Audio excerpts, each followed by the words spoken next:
Lakini unataka nini? Nitakula na wewe. Leo Unataka kufanya nini? Kulala na mimi. Kulala na mimi jana. Please, leo tu.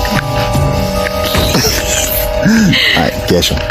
Weenda home au kesho tutaona. Welcome back to Crime Insights KE. Tonight we unravel a chilling and heart-wrenching tale that has left a community in utter shock. This is the tragic and horrifying story of Faith Ngina, an 18-year-old whose bright future was snatched away under the darkest of circumstances.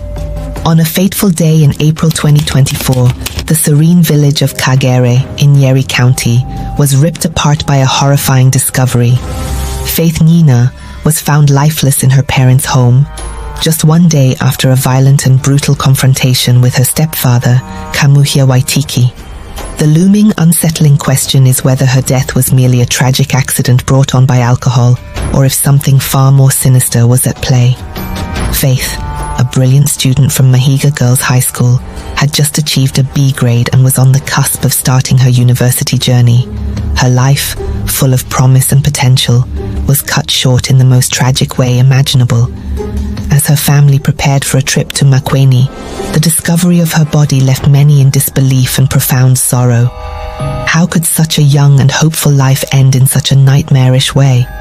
Authorities were swift in their response, sending toxicology samples to a Nairobi laboratory to uncover whether alcohol had played a role in Faith's demise. Yet, as they awaited the results, a more sinister narrative began to unravel.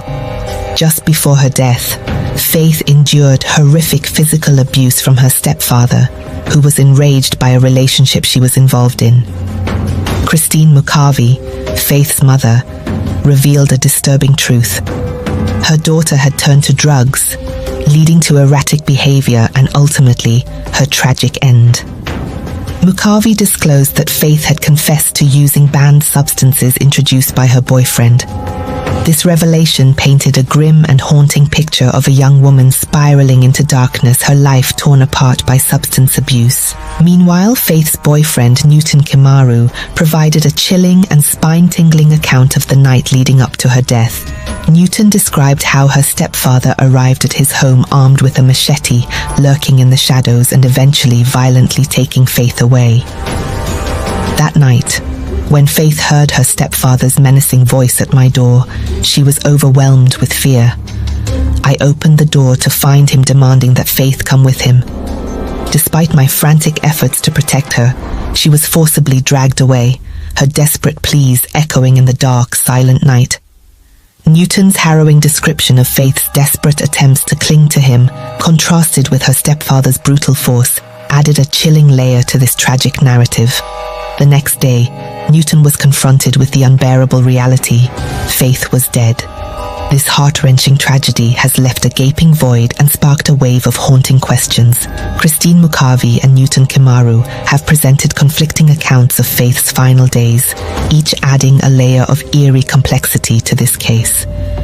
Christine spoke of substance abuse that seemingly led to Faith's downfall, while Newton's account painted a horrifying picture of violence and coercion. So, who is telling the truth in this tragic tale? Was Faith's death a result of the dark shadows of substance abuse as her mother claimed, or did the violent actions of her stepfather play a more significant role in her untimely demise? The unanswered questions linger like ominous ghosts, casting a somber and unsettling shadow over what should have been a hopeful story. We want to hear your thoughts on this deeply unsettling and tragic case. Share your opinions in the comments below. What do you believe led to Faith Ngina's horrifying end? How can we confront the haunting specters of gender-based violence and substance abuse in our communities?